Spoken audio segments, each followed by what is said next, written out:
ni Boying Rimulya ang posisyon ng gobyerno sa mga resolusyon na naghihikayat sa mga ahensya na makipagtulungan sa investigasyon ng ICC. Kaugnay pa rin niya ng drug war ng Duterte administration. Isa raw sa aalamin ng kalihim ay kung dapat bang bumalik ang Pilipinas sa ICC. Nasa frontline ng balitang yan si Mean Los Baños. O ayan, ang tanong, dapat bang bumalik ang Pilipinas sa ICC? O, kasi di ba kumalas tayo sa ICC? O ngayon daw tatanungin, tayo ba ay magiging miyembro ulit ng ICC? O kung kayo tatanungin sa mga manunood ng replay, ilagay nyo lang po sa comment section kung kayo ba ay sang-ayon na bumalik ang ICC. O eto, tatanungin ni Boying Rimulya, pambihira talaga. Nakatakdang makipagpulong si Justice Secretary Boying Rimulya kay Executive Secretary Lucas Bersamin. Kasunod yan ang paghahain ng 3 resolusyon sa Kamara na nag-uudyok sa mga ahensya ng gobyerno na makipagtulungan sa International Criminal Court o ICC. Kaugnay pa rin ito ng kanilang investigasyon sa mga posibleng crimes against humanity sa war on drugs ni dating Pangulong Rodrigo Duterte. Isa sa mga gustong malaman ni Rimulya ay kung dapat bang bumalik ang Pilipinas sa ICC. Ang resolution sa House kasi tells us to work with the ICC.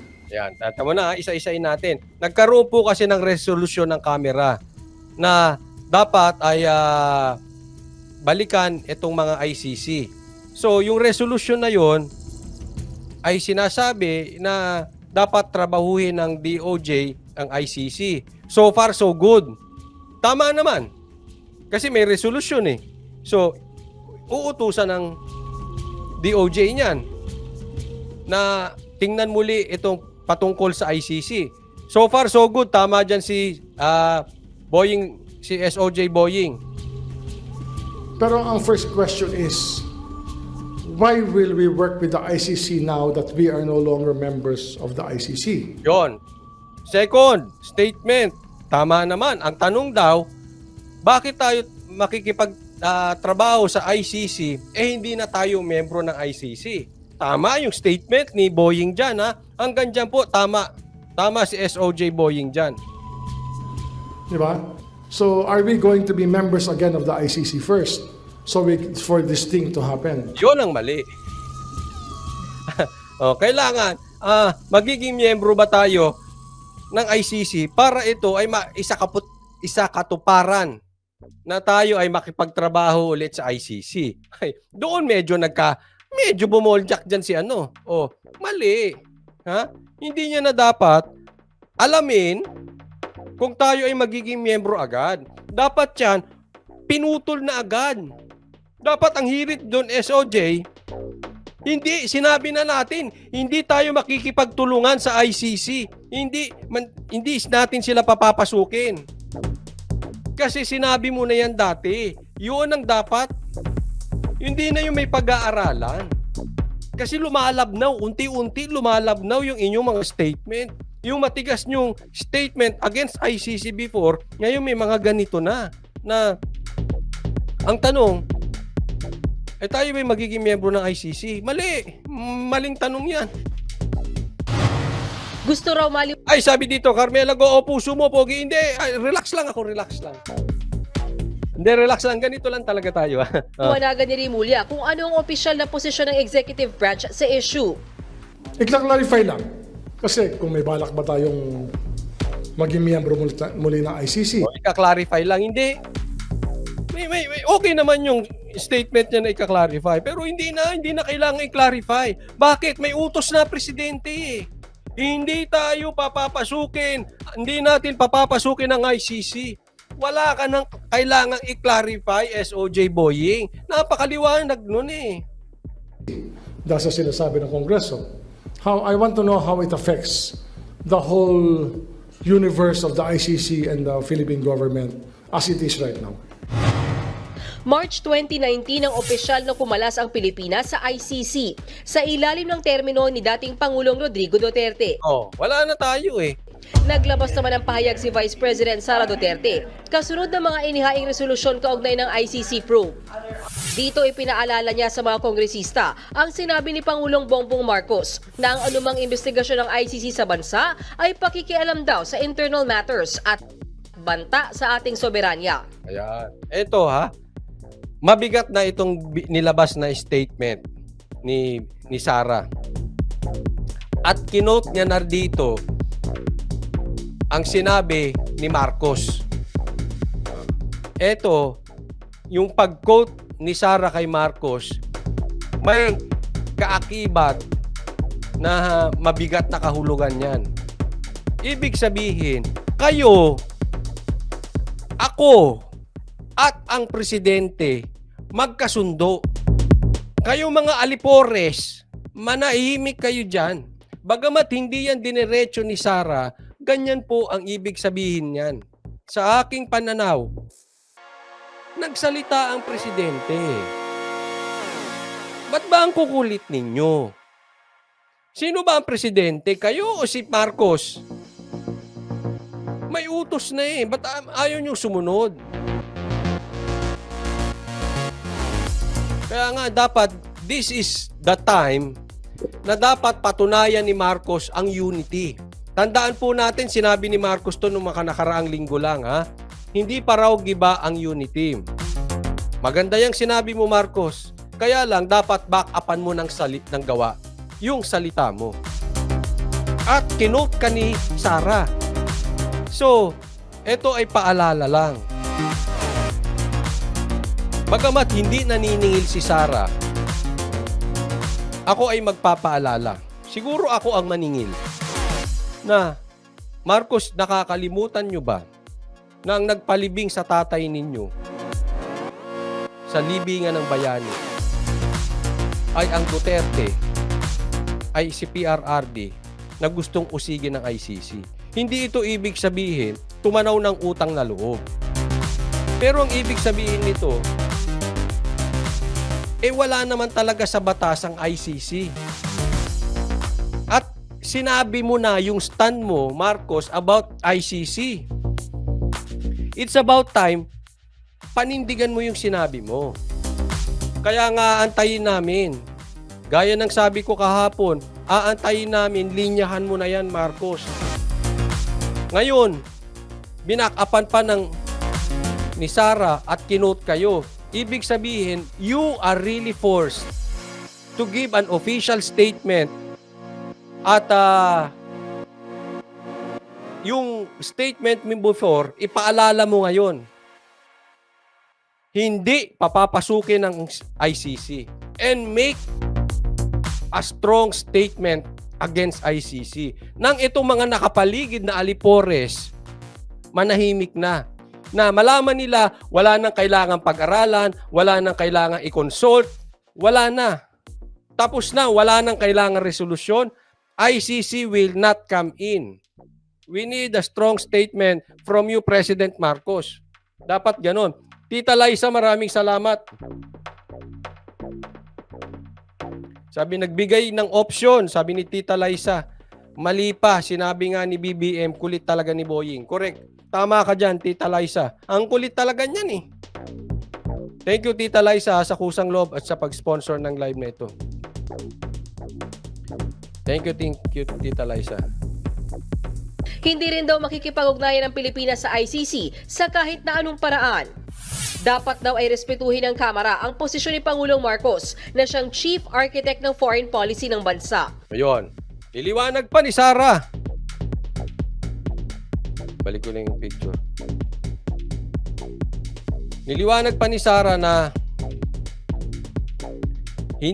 dapat respetuhin ng Kamara. Pinangalanan ng Kamara.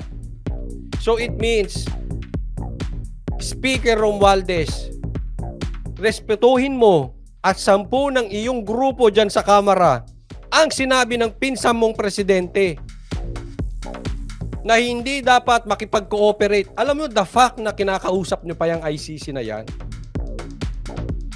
ano yan eh, kumalas na tayo dyan. Dapat nga yan hindi nyo na kinakausap. The fact na kinakausap nyo pa yan. Kaya nga sabi dito bakit pa kayo nag-apila sa ICC na i-consider na hindi dapat pumasok sila? Hindi, huwag nyong papasukin tapos walang apil-apil. Kasi walang kapangyarihan ng ICC sa bansa natin. Hindi tayo miyembro ng ICC. Ganun kasimple po yun. Wala nang dapat pag-usapan. Etong ICC ay parang ex nyo. Oh, sige, sino dito ang may mga jowa? Ba, nabalik na naman sa jowa. Oh, type nyo yung jowa nyo, kinakausap pa yung ex? Hindi naman eh. Iko-consult ko lang sa kanya kung tama ba ito. Tanga. Diba? Wala nang ganunan. Pag jowa na, huyo ka na. Kumalas na eh. Hindi ko maintindihan tong sa mga to. Bakit ba kausap kayo ng kausap dyan sa ex nyong ICC? Talagang titigas ng ulo nyo. Kayo na lang kaya ang presidente. Ang ganda na ng sinabi ni Marcos dyan eh. Ayaw nyo sumunod. Kayo talaga mga paepal kayo. Pag-ugnayan ng Pilipinas sa ICC sa kahit na anong paraan. Dapat daw ay respetuhin ng Kamara ang posisyon ni Pangulong Marcos na siyang Chief Architect ng Foreign Policy ng bansa. Ang pagpayag daw sa ICC prosecutors na mag-imbestiga ay hindi lamang unconstitutional, kundi pang mamaliit din daw sa ating legal institutions. Yan, umagan dyan. Ulitin ko ha, sabi ni Sarah. At ito po ay illegal sa batas. Pag pinapasok nyo ang ICC, illegal po yan. Bakit? Unconstitutional yan. Wala yang karapatan sa bansa natin. Kaya pag pinapasok niya, gumagawa kayo ng illegal. Ulitin ko po, unconstitutional po yan. Oh. Huwag niyong gamitin ang inyong kapangyarihan para sa kasamaan. Gamitin ninyo ang kapangyarihan ninyo para makatulong kayo sa mga Pilipino. Much is given, much is required. Gamitin nyo naman sa tama. At saka tama naman si Sarah dyan eh. Ito ay pang-iinsulto sa ating judicial bodies, sa ating korte. Meron po, gumagana po ang judiciary natin. Gumagana ang korte natin. Bakit papapasukin nyo ang ICC? Dagdag pa ni VP Sara, huwag daw sanang insultuhin at bigyan ng kahihiyan ng ating mga hukuman sa pagpapakita sa mundo na tayo ay naniniwala na mga dayuhan lang ang may tayong abilidad na magbigay ng katarungan sa Pilipinas. Kaya nga, natin eh, parang may soberanya tayo. Parang pinapakita natin sa buong mundo, inutil ang korte natin. Parang kinapakita nyo sa buong mundo, inutil ang gobyerno natin. Kaya kailangan natin ng taga-ibang bansa na sila ang magdesisyon kung ano ang tama o mali. Nakakahiya kayo. Dahil sa kakapiranggot ninyong pangarap na wala namang kapag-asang mangyari, na wala namang kapag-asang manalo kayo, inahayaan yung magmukha tayong tanga sa ibang bansa. Ganyan po ang ginagawa ninyo. Ginagawa ninyong tanga ang judiciary natin. Nakakahiya. Ito, meron akong tanong sa inyo.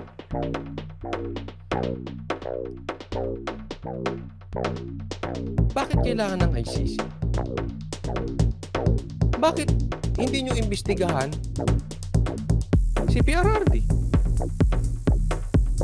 Bakit hindi nyo patawag sa Kamara? Paimbestigahan ninyo. Di ba? Kung ano-ano iniimbestigahan nyo sa Kamara, imbestigahan nyo. Kayo, harapin nyo si Duterte. Harapin nyo si PRRD. Harapan kayo. Patawag nyo. O tingnan ko kung hindi kayo takot kay PRRD. Bakit kayo nagtatago sa likod ng ICC?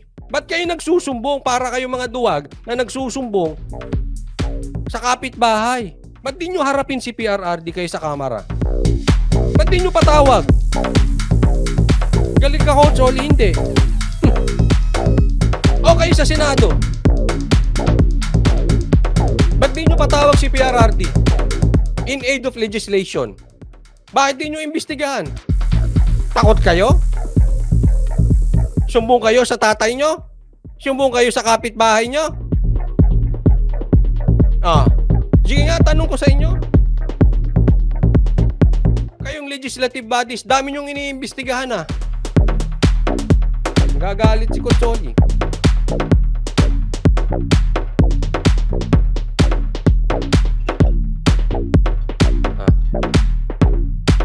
Sabi dito, ilabas ang audit. Kaya nga, di ba? Ba't di nyo patawag sa kamera? Takot kayo?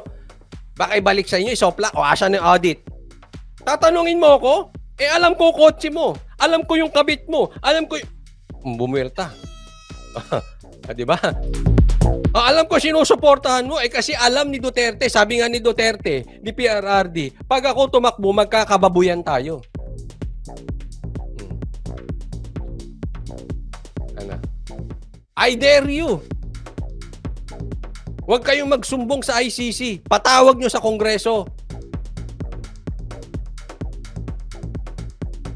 Patawag nyo sa Senado. Sino may gusto ng ICC? Patawag nyo.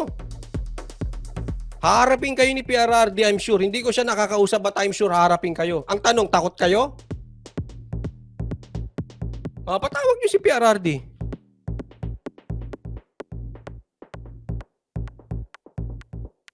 Di ba? Nako kayo.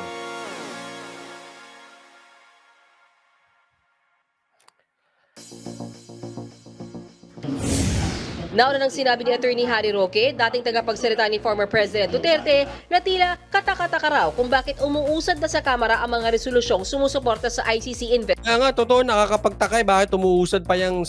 Alam mo, tingnan yung mga pinagkagawa yung resolusyon dyan sa Congress. Yan sa Kamara.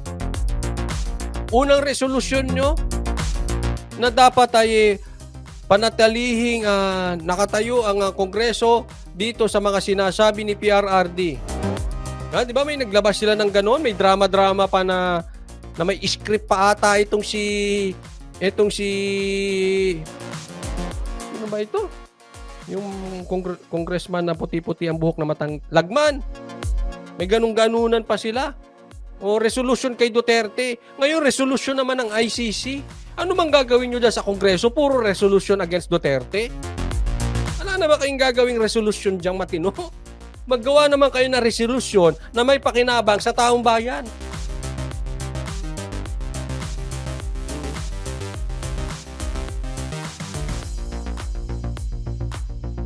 Kung ano-ano resolution.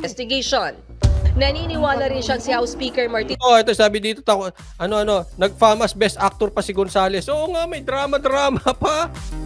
Sus! Puro kayo resolution. Ano susunod yung resolution? Resolution ng confidential funds ni Sara? O ano susunod pa? Resolution na panatalihing protektado ang Makabayan Black? Sus, mga resolution nyo. Ha? Kaya ako galit na galit sa politiko eh. Yang bang pinaggagawa ninyo ay may epekto sa pang-araw-araw na kinakaing bigas ng mga Pilipino. Romualdez ang nasa likod umano ng pag-atake sa pamilya Duterte. Well, I have to say that it is my belief that House Speaker Romualdez is out to get the Duterte. Maybe it is because he was offended when he felt alluded to by the Tambaluslos label. As far as the Speaker of the House is concerned, he wants to get rid of the Duterte. Ginagalang daw ni Speaker Romualdez ang opinyon ni Roque, pero puro lang daw ito espekulasyon. Our good friend, former Secretary Harry Roque, must have thoughts that, he has got his ideas. We respect his thoughts and opinions, but they're not accurate. Yan, maganda. Okay?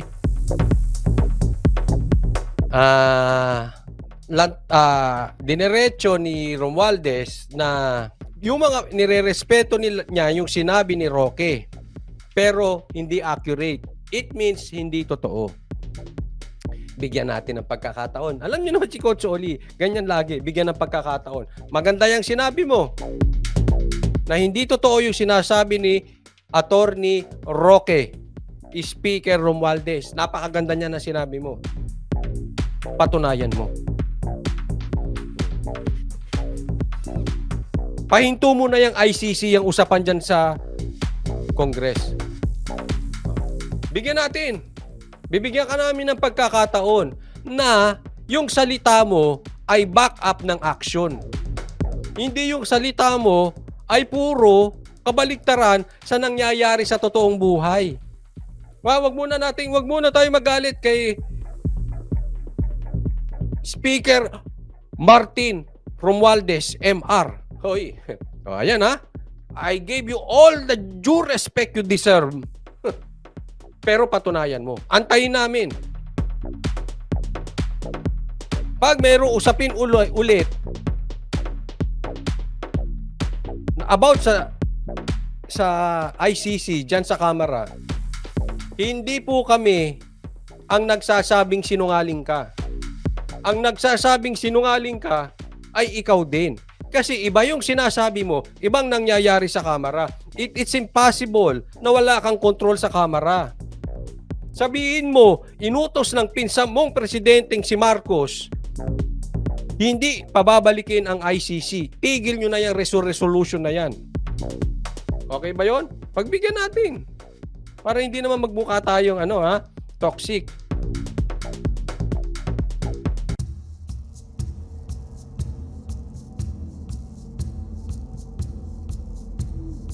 Abangan natin.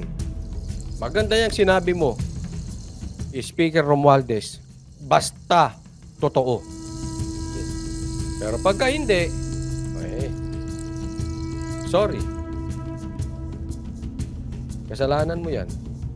Puro lang kayo salita. So I'll just put it at that, and there's nothing to it. A lot of speculation, but none of that is true. Tungkol naman sa pag-usad ng mga resolusyon kaugnay ng ICC probe, ipiniliwanag ni Speaker Romualdez na sinusunod lang nila ang tamang proseso. As a matter of course, we have to read out, these bills or resolutions, and we have to act upon the same. Tama na. Ferdinand Magellan Jr., maraming salamat. Pangkape coach, nakaka-high blood ako sa itsura nitong si Croco Martin. Croco Martin na ngayon, dati tambalos-los, ngayon Croco Martin. Oh. Nakita ko yung post siya ni Crisette. No? But anyway, thank you Ferdinand Magellan sa kusang loob at sa pag-sponsor ng live na ito. Sinusunod lang daw ang tamang proseso. Mali ka dyan. Kaya nga kailangan daw nilang aksyonan yung resolution na yan. Hindi, mali ka dyan. Hindi na po kailangan ng proseso. Yan na yung sinasabi ko na mali din ni Boying.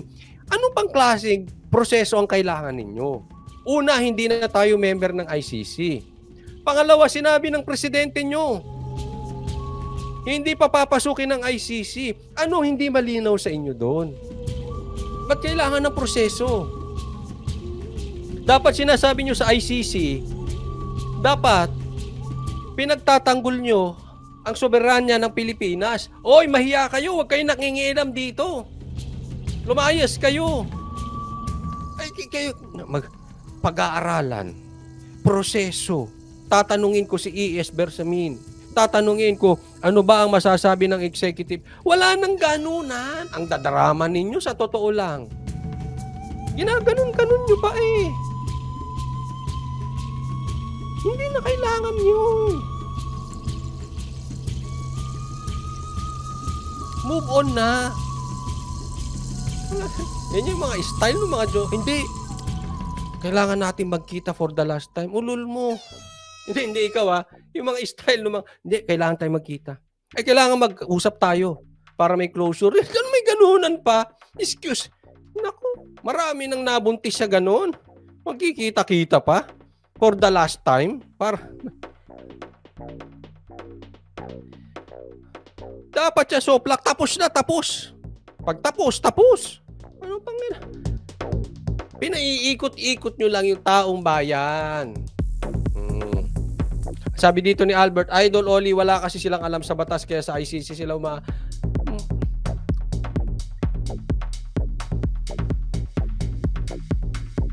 Ewan ko ba? Hindi ko maintindihan itong mga ito eh. Hindi na natapos yung usapan ng ICC. Ang naging presidente natin pula, usapan ng dilaw yung ICC. Bakit pinag-uusapan nyo pa? Hindi ko kayo maintindihan.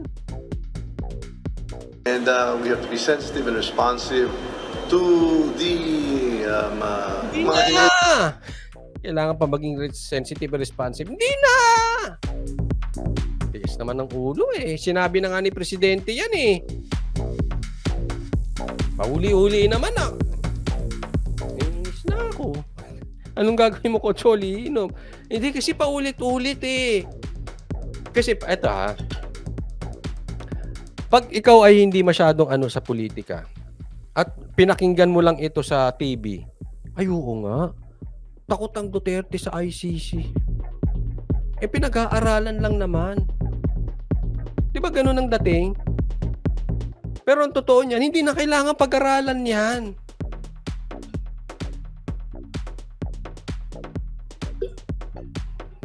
Ginugulo-gulo nyo lang ang sistema natin eh. po ng ating mga kongresista. And within the talk context of the current events, and that's where Talaga ng Kongreso ngayon.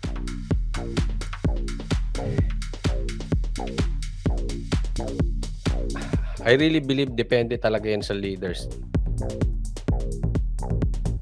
we leave it. We don't read much more into it than what other people do, but nonetheless, they are still entitled to their own views and even their speculations, but we leave it to that. Ganito po yan, ha? Ipaliwanag ko, pakinggan yung mabuti. Hindi po tayo nagtatawag ng kung anong klaseng pag-aaklas. Pero Speaker Romualdez, nagsalita na po ang presidente niyong si Marcos. Hindi papapasukin ang ICC. At uulitin ko po, inulit yan ni Sara at kinote niya. So malalim po ang ibig sabihin niyan.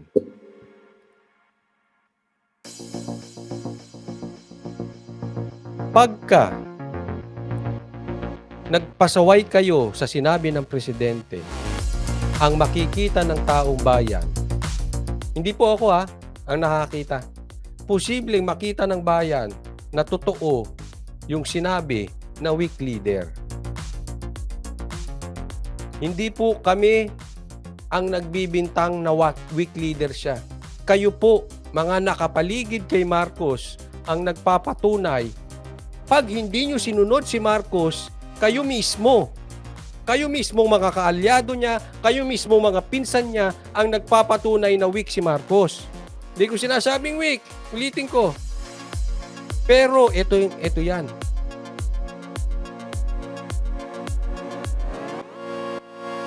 Pag naramdaman ng taong weak nga, magkakaroon ng parang vacuum sa leadership. At tandaan ninyo, pag pakiramdam ng tao may struggle sa leadership, ang kasunod niya nag-aaklas ang taong bayan. Don't ever forget that. Pag may struggle sa leadership, pag nakikita nila walang humahawak na matigas, parang walang totoong leader.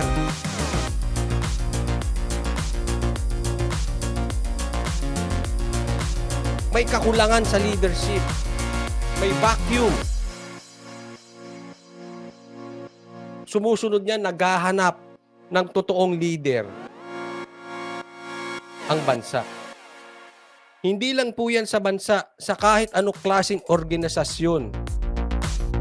Pag nakita nila ang gulo ng grupo, ang gulo ng bansa, ang gulo ng kumpanya, ang gulo ng kung ano man yan, ang gulo ng ahensya, dahil may struggle sa leadership, hindi mo na malaman sino ba ang masusunod.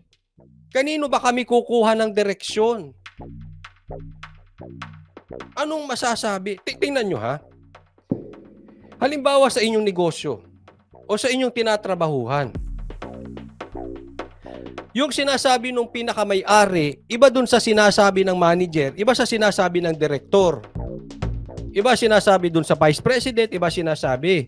Ngayon, pag nag-utos, yung mga tao naguguluhan, sino ba susundin namin?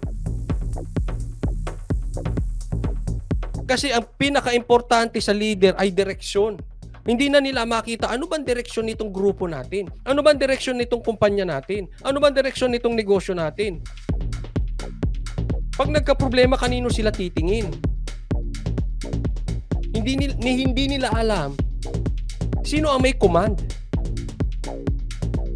At pag nakaisip ang tao ng ganun, again, the vacuum in leadership, yung struggle sa leadership, aayaw yung mga yan. At kayong mga nasa paligid, kayo ang nagpapakita na merong vacuum ang leadership natin ngayon. Kaya pwede sakripisyo nyo muna yung mga pangarap niyo until 2027, 1 year before the election of national presidency at national election sa 2028. But for the moment, huwag nyo ipakita sa tao na may struggling tayo ngayon sa tunay na direksyon, sa tunay na leader. Sabi ni Monkey Business, agree, tama ka dyan coach, ganyan din nangyari kay Cory noon, ilang beses nagkudita. Bakit? Bigyan ko kayo ng totoo. Kasi panahon ko yung Cory eh. Kinuha yung power kay Marcos. Si Cory inipo. Kaya lang ang masama doon, hindi ko po sinisiraan yung patay na. But ang masama doon, hindi totoong leader. Kinuha lang yan because she is Aquino. At ang Aquino lang at that time ang malakas na apelyido para makuha ang power sa Marcos. But in reality, she is not a leader. Kaya may struggle sa leadership. May vacuum ng leadership. Kaya nagkagulo-gulo that time. Wala pang kuryente, wala pang tubig. May scheduled brownout. Net Fashion RK, maraming salamat po sa kusang loob at sa pag-sponsor ng live na ito. Net Fashion RK.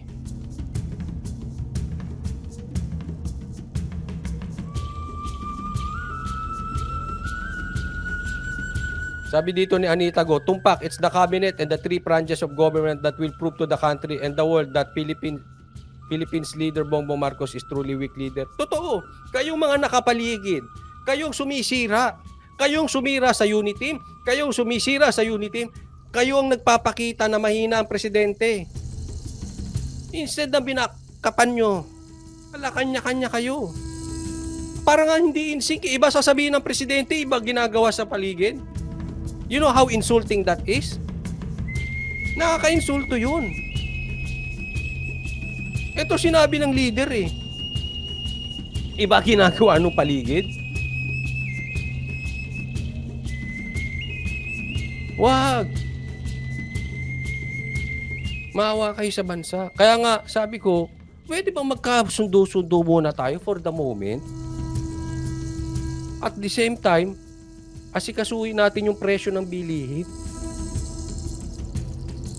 Ang aga ng politika eh. Kasi yung yung pangarap kasi, yan ang sumisira eh.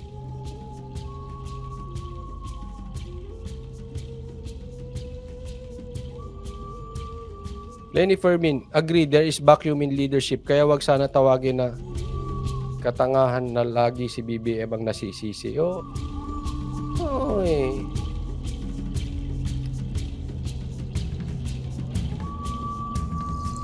Dapat ito mga nakapaligid kay Marcos, they are there to protect. Eh wala eh. Sila din ang sumisira eh. Next tayo.